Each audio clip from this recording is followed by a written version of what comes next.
পদ্মজা ইলমা বেহেরুজ আসসালামু আলাইকুম। আমি মরিয়ম আপনাদেরকে পদ্মজা উপন্যাস পর্ব ৫৭ পাঠ করে শোনাব। কোনো সাড়া নেই। পদ্মজা পেছনে ফিরে তাকালো।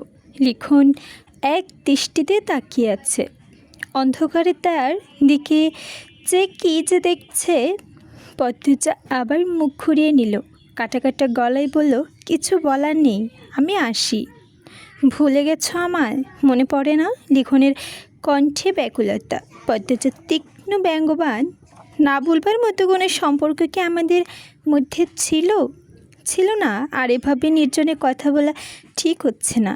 আপনি বুঝদার মানুষ, জ্ঞানী মানুষ, এটুকু নিশ্চয়ই বুঝবেন। লিখন ম্লান হেসে, আচ্ছা আজ আসো, একটা অনুরোধ ছিল। কি? পদ্মজা ফের তাকালো সরাসরি লিখনের চোখের দিকে। সঙ্গে সঙ্গে লিখনের বুক কেঁপে উঠল। সে অপলক চোখে তাকিয়ে রইল। পদ্মজা বলল, নিজের এভাবে গুজিয়ে নিন। মরীচিকার পেছনে অনেক দৌড়েছেন, আর না, এবার নিজের জীবনটা অনুভব করে সাজান। আপনার মনের জোর বাড়ান।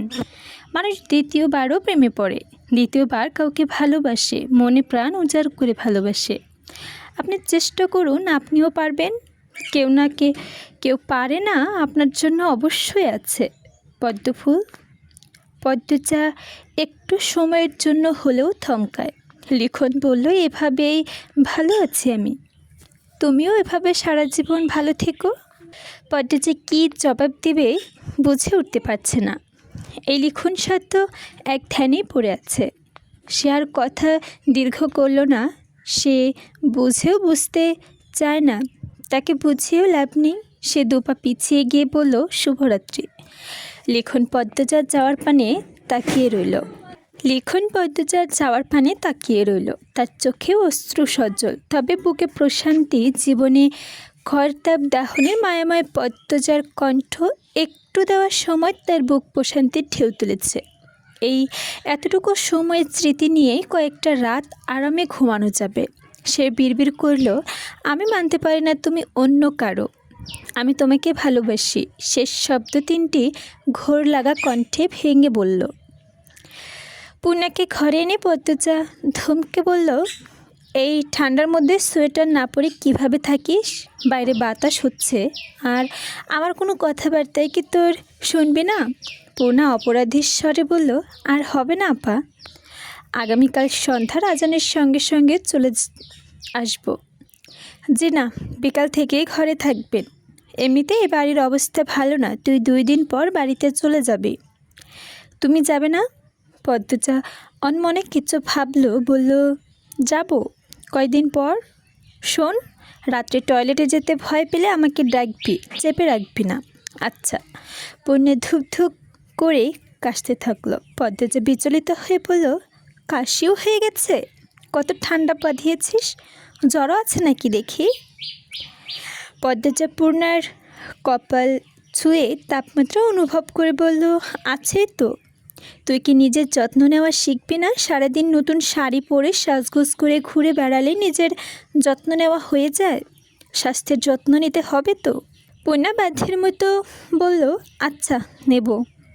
তা তো সবসময়ই বলিস। তুই বস, আমি কুসুম কুসুম গরম পানি নিয়ে আসছি। গড়গড় করে কুলি করবি, এরপর ঘুমাবি। আপা, তুই চুপচাপ ল্যাপের ভিতর শুয়ে থাক, আমি আসছি। পদ্মজা রান্নাঘরে এসে দেখে বালতিতে পানি নেই। বাড়ির সবাই যার যার ঘরে আছে, হয়তো ঘুমিয়ে গেছে। আমির তো সে কখন ঘুমিয়ে পড়েছে। পদ্মজার ছোট বালতি হাতে নিয়ে কলপারে আসে। চারদিকে নির্জন থমথমে, কোনো সারা শব্দ নেই। পদ্মজার আশপাশ চোখ ঘুরিয়ে নিল। ঝাপসা আলোয় পুরো বাড়িটাকে রহস্যময় মনে হচ্ছে, যদিও এ বাড়িতে সবসময়ই রহস্য বিদ্যমান। পদ্মজা বালতি রেখে কল চাপতে যাবে, তখনই কানে একটা ঝনঝন শব্দ আসে। স্টিলের কিছু কাছে কোথাও পড়েছে। পদ্মজা থমকে দাঁড়ালো, কান খাড়া করে। বুঝতে পারল না শব্দটি রানীর ঘর থেকে আসছে। রানী আপার কোনো বিপদ হলো না তো? পদ্মজা ছুটে আসে রানীর ঘরের সামনে। কানে ক্রোধ মেশানো চাপা কণ্ঠ ভেসে আসে, তোমার লগে কয়বার হইছি? বইলা ভাইব না, সব সময় হইতে দিতাম। মাটিতে যেভাবে এতদিন ছিলা আজও থাকবা, বিছানাতে উঠার গাও শুয়া করবা না। মাটিত অনেক ঠান্ডা লাগে, আমারে এক কোনাতে জায়গা দাও। তুমি মাটিত থাকবা মানে মাটিত থাকবা, কামলা হইয়া মালিকের সেরির লগে হইবার সাহস আর করবা না। আমি বিছানাত ঘুমাইবাম, তুমি আমার লগে বউ লাগো। তুমি মাটিত ঘুমাইবা আর আমি তোমার জামাই মানি না। দেহরানী। এরপরই একটা আত্মচিৎকার ভেসে আসে। রানী মদন তর্ক করছে, নিশ্চয়ই রানী মদনকে ধাক্কা দিয়েছে। মদন ব্যথা পেয়েছে। পত্রিচা একবার ভাবলো দরজায় কড়া নাড়বে, তারপর ভাবলো স্বামী স্ত্রীর অনেক কথা সে শুনে ফেলেছে। আর না শোনাই ভালো, যেহেতু তার কারোর সামনে ঝগড়া করে না, রাতে নিজ ঘরে সবার অগোচরে ঝগড়া করছে, তাহলে ব্যাপারটা ব্যক্তিগত। পদ্মজা সরে আসে। মনটা খুব খারাপ হয়ে গেছে। এই দাম্পত্য সংসার কি ভালোবাসা সুখ কখনো আসবে না? মদন তো দেখতে খারাপ না, শুধু এতিম আর এ বাড়ির একজন বাধ্যভিত্ত। এছাড়া তো ভীষণ সহজ সরল, সবার সঙ্গে হেসে গেলে কথা বলে, ছোট ঠোঁটে সবসময় লেগে থাকে হাসি। লিখন আর মৃদুল একই ঘরে একই বিছানায় শুয়েছে। লিখনের সঙ্গে আলাদা ঘর ছিল বটে, কিন্তু সে মৃদুলের সঙ্গে শুয়েছে। ছেলেটা খুব ভালো লেগেছে তার। সোজা কথা বলে, মনে কিছু চেপে রাখতে পারে না। এতক্ষণ বকবক করেছে, সবেমাত্র অন্য পাশ ফিরে চোখ বুজেছে, বোধহয় ঘুমিয়ে পড়েছে। লিখনের মনটা আনচান করছে, ইচ্ছে হচ্ছে পদ্মজাকে দেখতে যেতে, একসঙ্গে বসে গল্প করতে, কিন্তু তা তো সম্ভব না। এই বাড়িতে আর আসা যাবে না। পদ্মজার সামনে এলেই মনটা ব্যাপরা হয়ে যায়, কত শত ইচ্ছা জেগে ওঠে। লিখনের ব্যক্তিত্ব ভীষণ শক্ত, শুধু এই জায়গায় একটা জায়গাতে সে দুর্বল। এভাবে চলতে পারে না, নিজের জায়গা নিজেকে শক্ত রাখতে হবে। লিখন জোরে নিঃশ্বাস ছাড়ল। মৃদুল ফিরে তাকালো, বলল, ভাইয়ের ঘুম পাইতেছে না? তুমি ঘুমাও। মৃদুল মেরুদণ্ড সোজা করে শুয়ে বলল, আপনি না, বলো তুমি। একটু আগে না আমাদের কথা হলো, তুমি আমাকে তুমি বলবে। মৃদুল হাসলো, বলল, তুমি যে মেয়েটার জন্য অপেক্ষা করছো সে মেয়েটা পদ্মজা ভাবি, তাই না? লিখন অপ্রস্তুত হয়ে উঠল। পদ্মজা যে বাড়িতে বউ, সেই বাড়ির আত্মীয়র সঙ্গে এভাবে এসব নিয়ে কথা বলাটা নিশ্চয়ই অনুচিত। এতে পদ্মজার অসম্মান হবে। সে তো চায় না পদ্মজা কষ্ট পাক, তাকে নিয়ে কেউ 2 লাইন বেশি ভাবুক। পদ্মজা সবসময় ভালো থাকুক। লিখন জোরপূর্বক হাসল, তারপর বলল, কি বলছো? তেমন কিছু না, ঘুমাও এখন, আমারও অনেক ঘুম পাচ্ছে। লিখন অন্যদিকে ঘুরে শুয়ে আছে।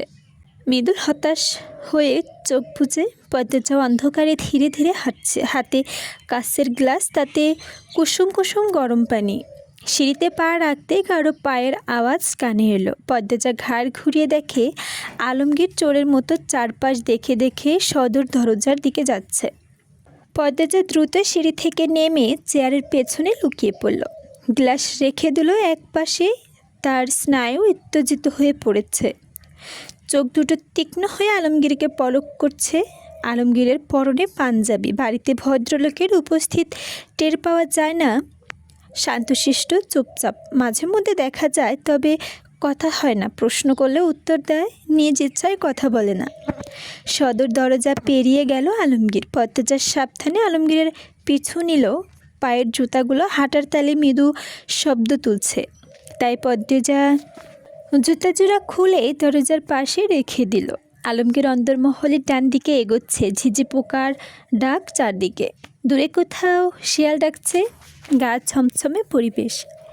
এদিক ওদিক কোনো মৃদু শব্দ হতেই পদ্মজা উৎকর্ণ হয়ে উঠেছে, কেমন গা কাটা দিচ্ছে। এত রাতে দীর্ঘদেহী এই লোকটা কোথায় যাচ্ছে? হাঁটতে হাঁটতে তারা বাড়ির পেছনে চলে আসে। আলমগীর অন্দরমহলের পেছনে গিয়ে দাঁড়ালো, মনে হচ্ছে এটাই তার গন্তব্য। পদ্মজা কলাগাছের পেছনে লুকিয়ে পড়ল। বাতাসে গা কাঁপুনি দিচ্ছে।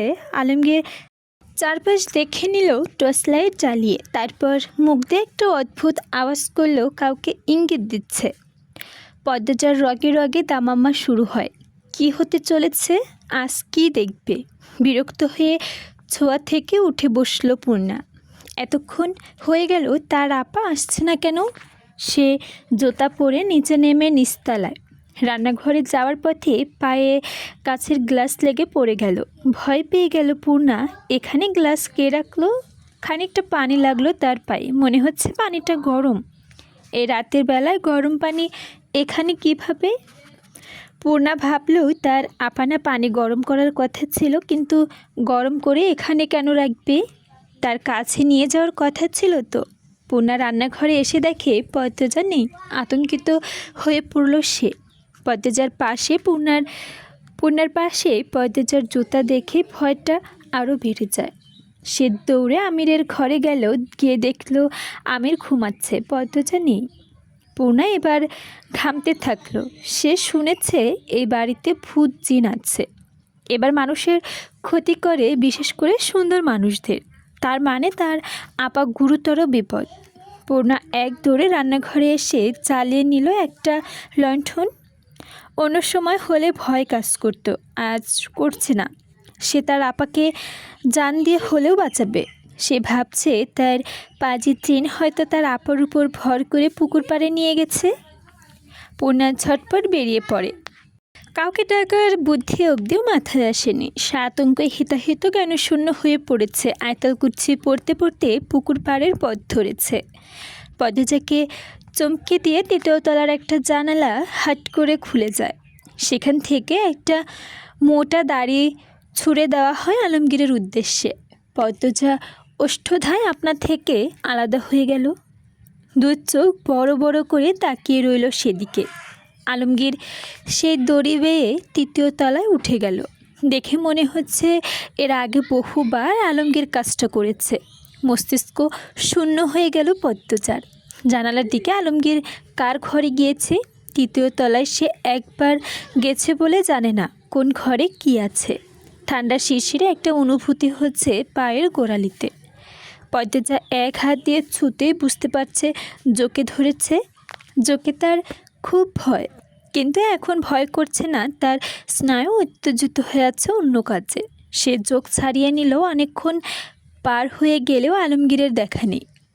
দড়ি তো ঝুলছে, আবার কি নামবে। পদ্মজার কোমরে এক হাত রেখে তাকিয়ে রইল। আচমকা মনে পড়ে গেল তৃতীয় তলায় রুম্পা আছে।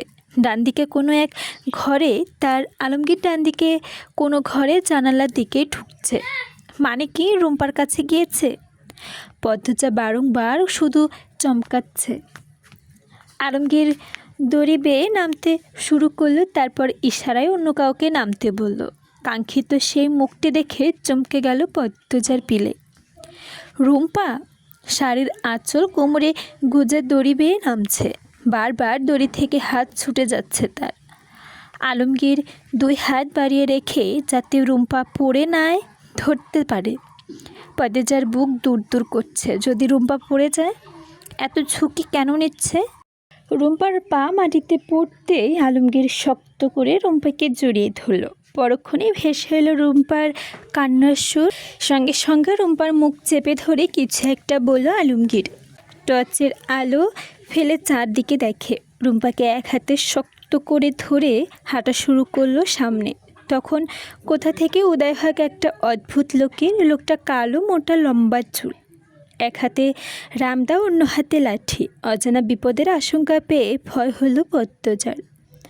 পা থেকে কিছুটা দূরে থাকা কয়েকটা পাথরের মধ্যে বড়সড় দেখে একটা পাথর হাতে নিল, যেন বিপদে কাজে লাগানো যায়।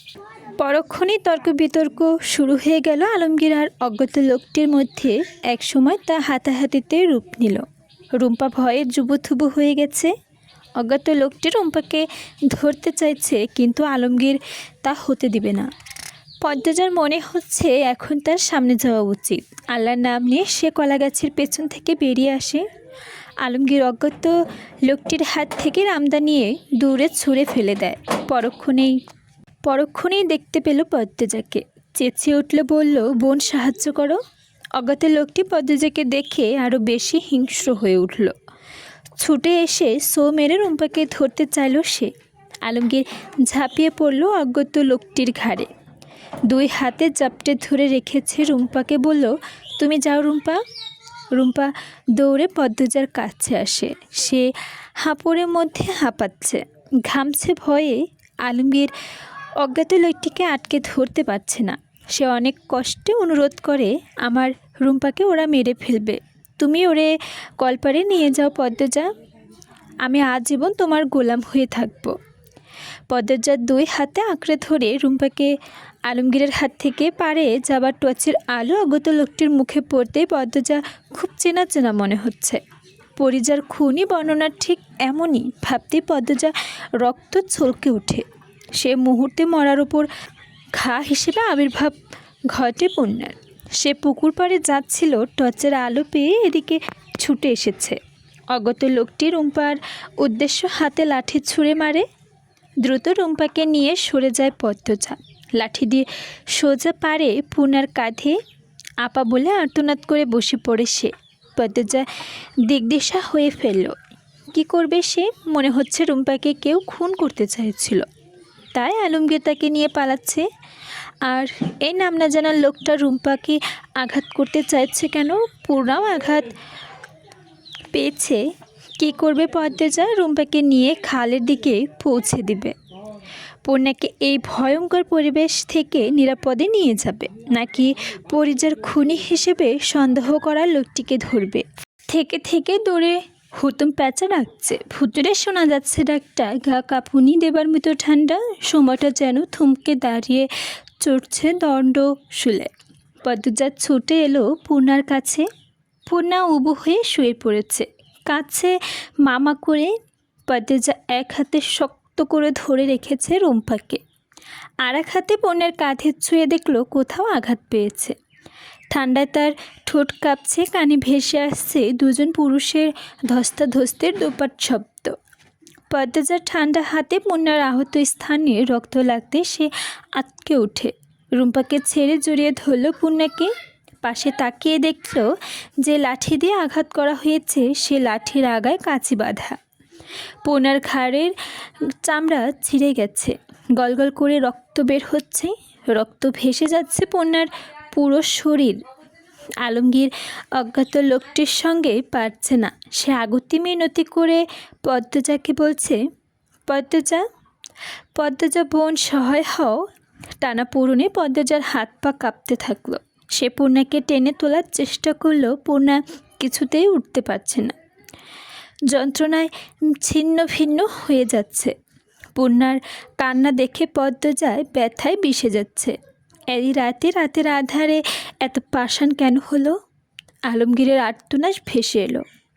পদ্মজা চমকে ফিরে তাকালো। অজ্ঞাত লোকটি আলমগীরের স্পর্শকাতর স্থানে অস্বাভাবিকভাবে আঘাত করেছে।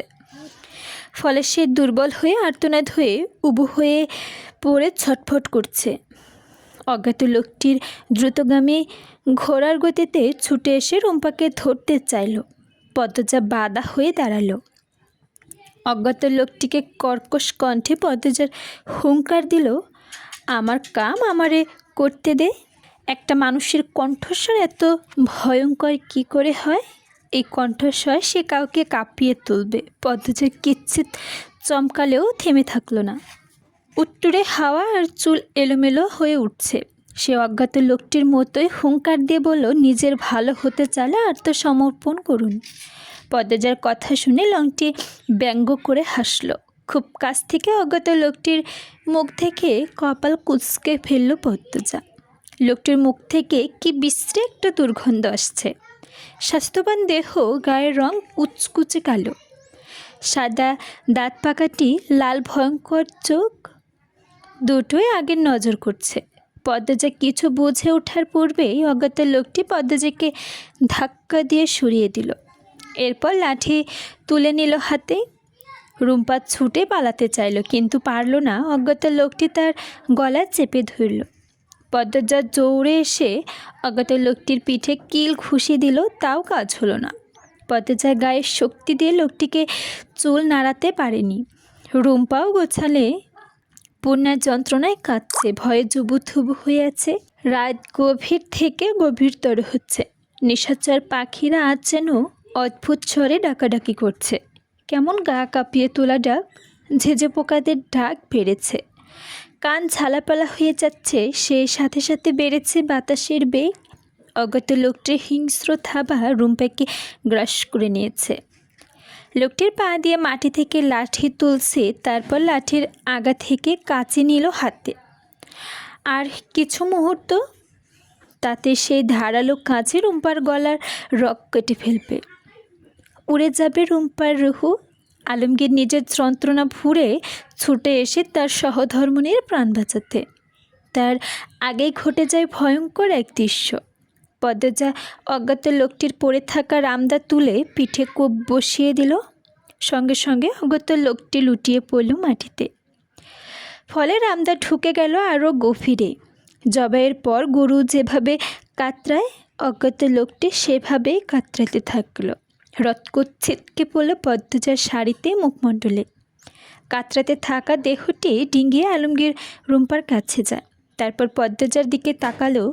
পদ্মজার বুক হাড়পাড়ের মধ্যে উঠানামা করছে, চোখে জ্বলছে ঝিঝিনি আগুন। ধীরে ধীরে নিজস্ব হয়ে যাচ্ছে দেহটি, নিস্তেজ হয়ে পড়েছে পদ্মজাও। সে এলোমেলো হয়ে পড়ে কয়েক কদম পিছিয়ে যায়। তার শরীর কিঞ্চিৎ কাঁপছে। এটা সে কি করেছে? সে যে অচিন্তনীয় কাজ। সব এলোমেলো লাগছে, মাথা ভন ভন করে ঘুরছে, গুছিয়ে উঠছে গা।